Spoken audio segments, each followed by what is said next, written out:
So this brings us to the final question of the interview. How can Bitcoin help citizens in Latin American countries, countries where we have very high inflation rates? I think if you understand Bitcoin as digital capital or a capital asset, or think of it as the element of money which is store of value, the long-term store of value element, then it provides you with a capital asset to build your life on. If you're an individual, then it represents a savings account in cyberspace run by incorruptible software for someone that doesn't have the wherewithal to run their own hedge fund, right? It's simple, it's secure. If you just need a savings account where you work your entire life, you put money there and the money goes up in value, and you don't have to worry about the bank seizing it, the government debasing it, some company failing you. What does everybody want? They just want to not lose their money. But more importantly, if you have a certain amount of money and it buys less every single year, then you work your entire life, and when you retire, the money you've got is worthless. If it's in a Western bank, it's still there. It's just not buying anything. But if you live in an African nation, the money would be worthless maybe within a few years. So Bitcoin represents that global incorruptible savings account for individuals. There's the biblical phrase, build your house on rock and not sinking sand. You wouldn't build a house on a swamp. You wouldn't build your house on shifting sand. You wouldn't build it on a sinkhole. When you build a building, you want to put it on granite. And if you want the building to last for 100 years, you have to put it on granite outside of the floodplain. So if you think about a company and you have money in the company, if you take your cash flows and you convert them into US dollars, they're losing 7% of their value a year. Okay, so you have $10 million, you're losing $700,000 a year in capital value. When we started this interview, you asked me how did I get interested in Bitcoin. Well, what I realized is the company, MicroStrategy, had 2,000 people making about $75 million a year in cash flow. And the $500 million in the treasury was going to lose $75 million a year in value just sitting there. So what we realized is the treasury asset was losing all of the money that everybody created through the work for the year. So that's a classic example of running as hard as you can to stand still. The idea you're negating 2,000 man years of work because your treasury strategy is defective. So what Bitcoin represents is a non-defective treasury asset to the world, right? If the cost of capital is 12% a year in dollars and you store your money in T-bills, your after-tax yield is 3%. So that means that the conventional strategy for every corporation and government and institution would be to invest at 3% but lose 12%, and therefore you're minus 9%. You're losing 9% of your capital every year. So if someone came along and said, I'm going to actually give you a capital asset that's going up 12% a year, that would be the same as building the house on granite and it doesn't sink. Okay, so at least you're not doing any damage via your savings, but you're not creating any value either via your savings. You're simply not destroying any.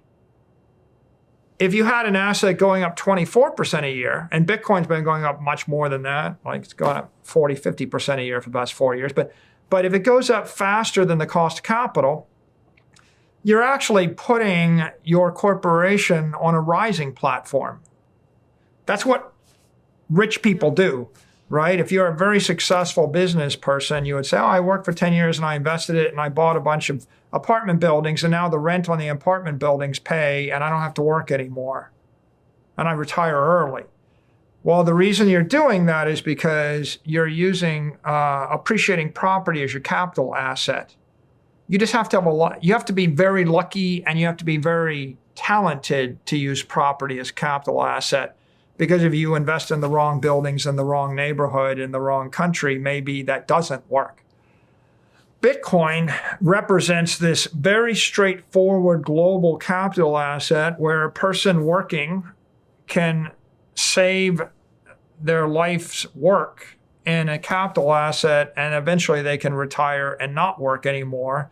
And that becomes the endowment for their family, maybe forever. Some organizations that understand this, if you look at universities, they have endowments. They don't invest their endowment in cash or bonds. They invest the endowment in property, sometimes in equity. And that's why Harvard University or Yale, that's why they can go on forever. But operating companies, they don't have an endowment. They normally just use bonds, and bonds are credit, they're crumbling, and their capital structure is crumbling. It's like you built a building in a swamp. You don't see buildings stand for 1,000 years built on a swamp. You have to actually have a firm foundation. An example of that is my company. So my company had that $600 million of cash that was generating 0% interest, and our stock was dead money. Nobody wanted to buy it, and then we were like worth $120 a share. We actually converted to a Bitcoin standard, and we started buying Bitcoin, and then Bitcoin kept going up in price. And in 44 months, our company went from a $600 million enterprise value to a $25 billion enterprise value. And we ended up with somewhere in the range of $14 billion of Bitcoin. And so if Bitcoin just goes up 10% a year, we would generate $1.4 billion a year of investment gains.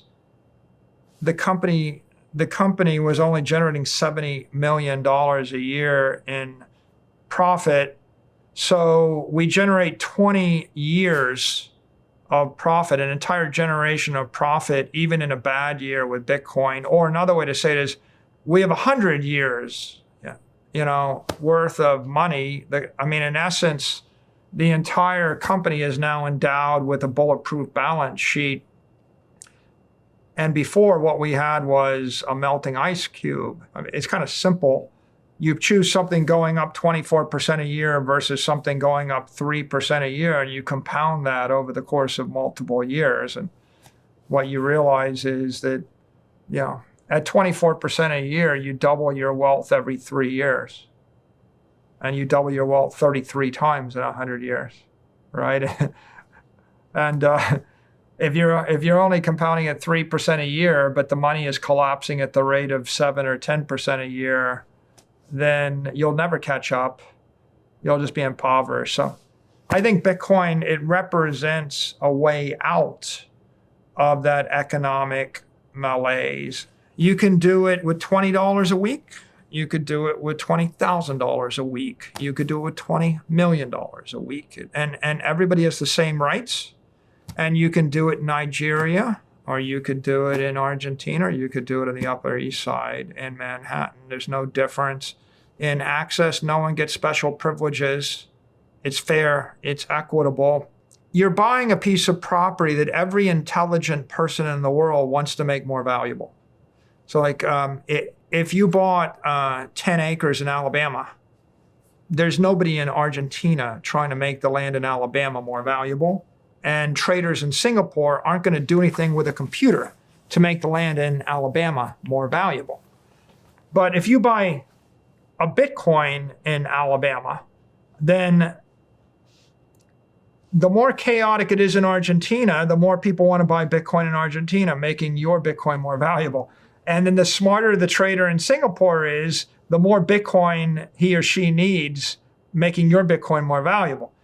So you're plugged into the global digital economy, and your Bitcoin's going to go up as technology advances. It's going to go up as people come up with new ideas. It's also going to go up as more capital gets created. It's also going to go up with more chaos. And that's the second fascinating thing here.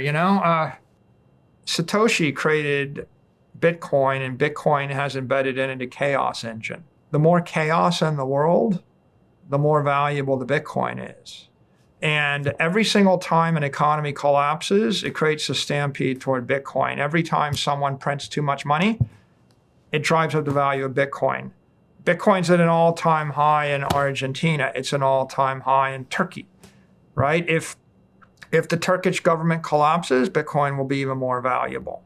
So Bitcoin is this fascinating way to harness entropy, right? And to be powered by chaos. There's a certain peace of mind that comes from saying, I have plugged into a network that is fed by chaos and also fed by order simultaneously, because the genius in Singapore will find a way to make billions of dollars with Bitcoin and make the Bitcoin price go up. And then the batshit crazy dictator in Africa will destroy their economy and make the price of Bitcoin go up. And I'm just going to hold and let the rest of the world unfold as it will. Hey, thanks for watching. Don't forget to subscribe, comment, and like below.